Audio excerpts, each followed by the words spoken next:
A floresta amazônica é detentora de uma exuberante biodiversidade, seja por sua fauna e flora únicas. Esse bioma no Brasil ocupa uma área de 5.500.000 km², ou seja, quase metade do território nacional. De forma que toda essa riqueza seja usada de forma racional nos mais variados usos, não só madeireiros, utiliza-se hoje o conceito de uso múltiplo da floresta. O uso múltiplo define-se como o manejo dos recursos naturais renováveis, a fim que sejam utilizados numa combinação que melhor atinja as necessidades da população. O uso múltiplo visa o manejo dos recursos naturais, para que produzam uma cesta de diversos produtos florestais, como madeira, animais silvestres, frutos, sementes, serviços florestais, entre outros, de modo que as necessidades econômicas, sociais e culturais da população sejam satisfeitas, com desgaste mínimo aceitável dos recursos. O manejo florestal de uso múltiplo começa na Amazônia uma coisa bem antiga, desde a década de 50. A ideia inicial era o uso múltiplo do lenho. Todas as possibilidades que eu podia fazer com o lenho de uma árvore, com o tronco de uma árvore. Que tipo de madeira eu podia processar, que tipo de resina eu podia tirar dali, se eu podia usar a casca, se eu não podia usar a casca. Ou seja, era uma coisa limitada ao lenho. Isso veio da década de 50 até a década de 80. No final da década de 80 é que se começou a conceber uma ideia de uso múltiplo que fosse além de uma árvore, de um indivíduo, que incorporasse a floresta. A diretriz principal é que a floresta tem muito mais do que o lenho das árvores, do que a madeira das árvores. Só que esse muito mais envolve um conjunto enorme de produtos e serviços que a floresta pode prover para a sociedade. Uma lista pequena hoje, simplória, que já fizeram na academia, dá mais de 32 produtos e serviços possíveis, com potenciais. Fora a madeira e fora todas as possibilidades que você tem com a madeira. Então, a floresta é muito mais do que isso. O que se espera? Hoje, o produto principal da floresta é a madeira. Você não tem um rendimento por hectare, em grana, em produtividade, em dinheiro, maior do que a madeira pode dar. A madeira é o principal produto que existe hoje na floresta e é impossível abrir mão dela se a ideia é fazer a floresta valer mais do que criar boi, do que plantar soja. 1 hectare de floresta, se você considera madeira, você consegue competir com 1 hectare, com meio boi, que é a produtividade da Amazônia, 2 hectares para cada boi e 1 hectare de soja. Consegue competir, mas ainda não consegue ganhar, não consegue vencer nem a pecuária nem a soja. Então o que eu preciso para ir além disso? Preciso de valor, alguma coisa na floresta, produtos florestais que vão além da madeira, que é a ideia do uso múltiplo, a ideia de aproveitar um potencial enorme que a floresta tem e que é subaproveitado. Só que essa palavra potencial é uma palavra-chave, porque de verdade a madeira vale dinheiro. Tudo que é potencial é só potencial. Hoje é só potencial. A gente tem assim alguns produtos tradicionais, borracha, castanha, açaí e algumas outras frutas que têm algum valor. A borracha já teve um ciclo de valor, hoje em dia não tem mais valor, a borracha não vale nada, o negócio da borracha é o cultivo mesmo, não é mais o manejo no interior da floresta. A gente tem a castanha, que ainda é o manejo no interior da floresta, porque o cultivo a gente não consegue cultivar castanha, então a castanha foi salva para a ideia do uso múltiplo da floresta, porque tem dificuldade para cultivar, senão já tinha saído do cultivo também. O açaí está saindo da floresta para ser cultivado, então já não vai estar na nossa lista mais de produto de uso múltiplo. Por que eu estou falando isso? Porque toda vez que cultiva um produto, a ideia do manejo florestal já era. O produto cultivado ele vai valer mais, ele vai ter mais produtividade, ele vai produzir, são outros números, outras realidades. Para o manejo florestal, para o uso múltiplo da floresta, a espécie tem que estar dentro da floresta. Então, quando eu domestico essa espécie, quando eu tiro ela de dentro da floresta, igual eu fiz com cacau, igual eu fiz com cupuaçu, igual eu fiz com pimenta longa, igual eu fiz com a pupunha, esses produtos não fazem mais parte da cesta de produtos que você pode incluir no uso múltiplo da floresta. Qual é a nossa realidade hoje? É que a gente conseguiu avançar muito na madeira, muito mesmo. A gente não tem poucos problemas. Não precisa pesquisar a madeira, precisa, mas a gente tem poucos problemas para resolver com a madeira e a gente não avançou nada. Nem no cacau, nem no açaí, nem no copaíba, nem no patauá, nem na abacaba. E do uso múltiplo hoje eu destacaria 2 grandes grupos de produtos, que eu acho que a academia deveria priorizar e que todo mundo que acredita na possibilidade de valorizar a floresta, de manter a floresta em pé, devia se esforçar para viabilizar. São as sementes florestais e a fauna silvestre. Nenhum dos dois produtos, a semente florestal, qualquer iniciativa para produzir, para vender, esbarra na ideia de biopirataria, uma ideia errada, equivocada, mas que prevalece, infelizmente prevalece, e não deixa vingar um setor da economia, no setor florestal, que é importantíssimo. E outro da fauna. A fauna, a gente tem um problema sério para... A gente come porco, galinha, boi, mas tem um problema sério para matar capivara, paca, queixada, cateto. Não sei porquê, só Deus sabe porquê, mas a gente tem um problema sério de ordem cultural que não faz esse setor vingar. Fauna e semente, junto com madeira, 1 hectare de floresta produzindo fauna, semente florestal e madeira, ganha em competitividade a soja e a pecuária. Esse é o caminho, mas é um caminho muito pequeno. Alguma coisa do uso múltiplo foi desenvolvido no Acre, principalmente, a partir da década de 90, a ideia do arcabouço, dessa tecnologia, como é que ela se dá, que tipo de cronograma produtivo o seringueiro vai ter que fazer para ele produzir 32 produtos, mas muito pouco. Já tem 1 ou 2 teses de doutorado nesse rumo também, do uso múltiplo, mas é muito pouco. O uso múltiplo é uma prioridade para a engenharia florestal da UFAC, mas é uma lacuna muito grande e a gente tem feito muito pouco. Bom, o manejo florestal de uso múltiplo, como o próprio nome já diz, é aproveitar da floresta vários produtos, né? Uma cesta variada de produtos. E um dos principais produtos que gera maior renda, sem dúvida, é a madeira, que entra dentro dessa cesta. A madeira, quando dada um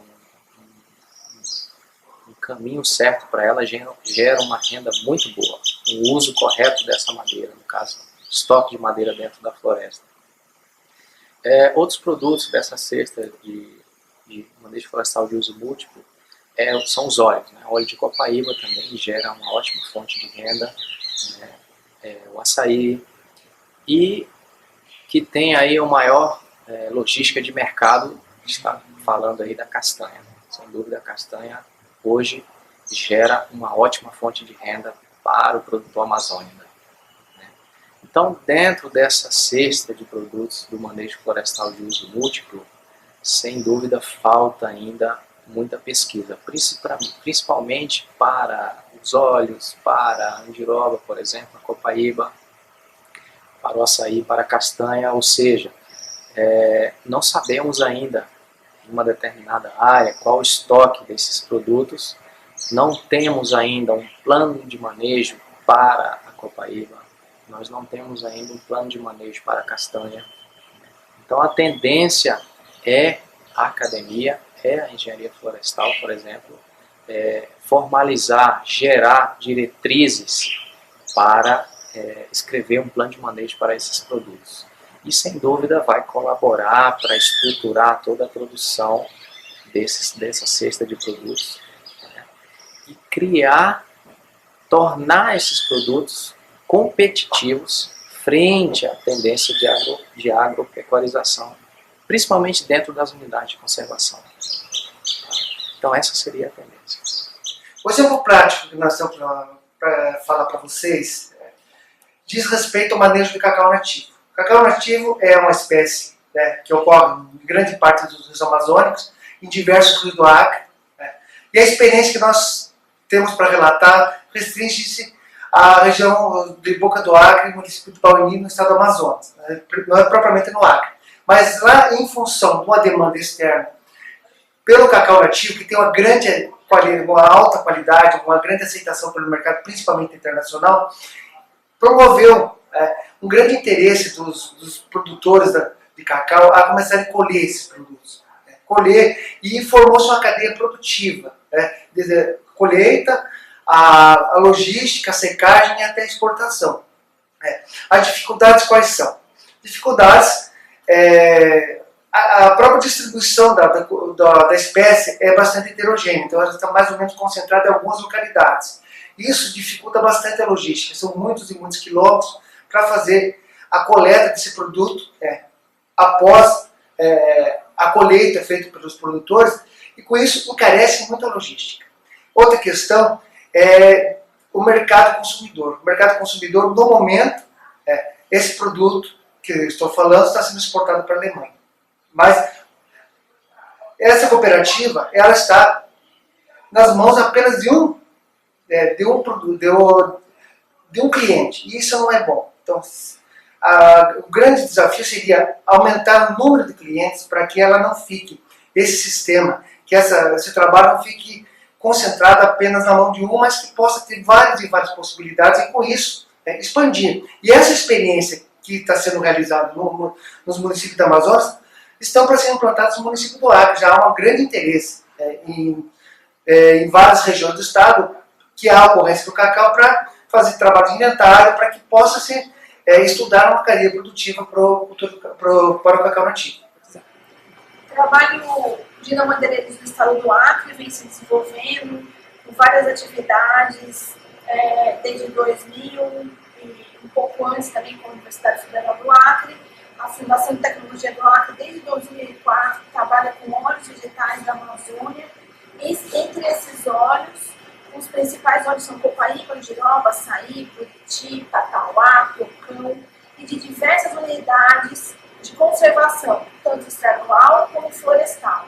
As principais que nós estamos trabalhando é a Floresta Estadual do Itibari, onde desenvolve uma cadeia de algumas oleaginosas como castanha, buriti, copaíba e outras como Casumbá, Iracema e Sena Madureira, que é um produtor, junto com a Flora Macauã, de exclusivamente copaíba para cooperiar.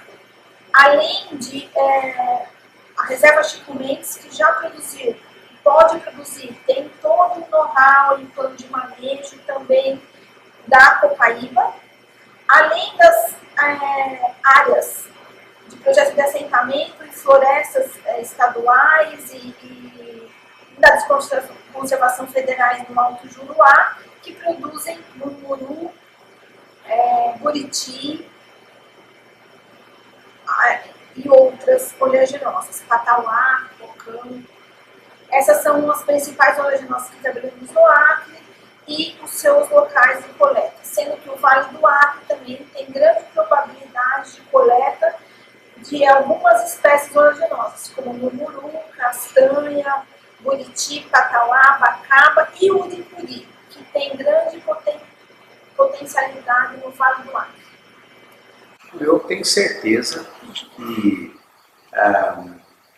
é viável, é muito mais rentável do que o gado. O problema é a questão que o gado tem liquidez. E por isso que faz com que ele seja, muitas vezes, o agricultor, ele prefira derrubar a floresta para botar o capim por causa da liquidez que se tem no gado. Se você vender o gado hoje, você vende. A madeira não, o óleo de copaíba não. Mas se você pegar e colocar na ponta do lápis, é muito mais rentável você explorar a floresta de maneira sustentável. Tanto você fazer a exploração, o manejo de produtos madeireiros como não madeireiros. Com certeza absoluta é muito mais rentável manter a floresta. Se a gente adicionar isso, os serviços ambientais que ela presta, nos Estados Unidos tem-se a quantificação, né, de valores, a valoração dos serviços ambientais. Então, a arborização urbana chega a promover serviços ambientais urbanos de alguns milhões de dólares todos os anos. Se nós fôssemos pegar e usar de métodos humanos para pegar e realizar todos os serviços ambientais, a melhoria da qualidade do ar, com questões de redução de emissão, com a questão de hidrologia florestal, escorrimento de água superficial e de valoração de imóveis, isso daí, se a gente associasse isso, aí realmente isso teria uma dimensão muito maior. Mas eu tenho certeza que o manejo bem feito, o manejo eticamente feito, né, não é aquela questão de pegar e falar, não, pode tirar 8 metros cúbicos por hectare de área basal. E aí, isso no papel, e eles pegam lá e tiram 40%, 50%. Aí, obviamente, que não vai ser viável. Né? Mas o manejo é totalmente viável, isso é feito no mundo inteiro.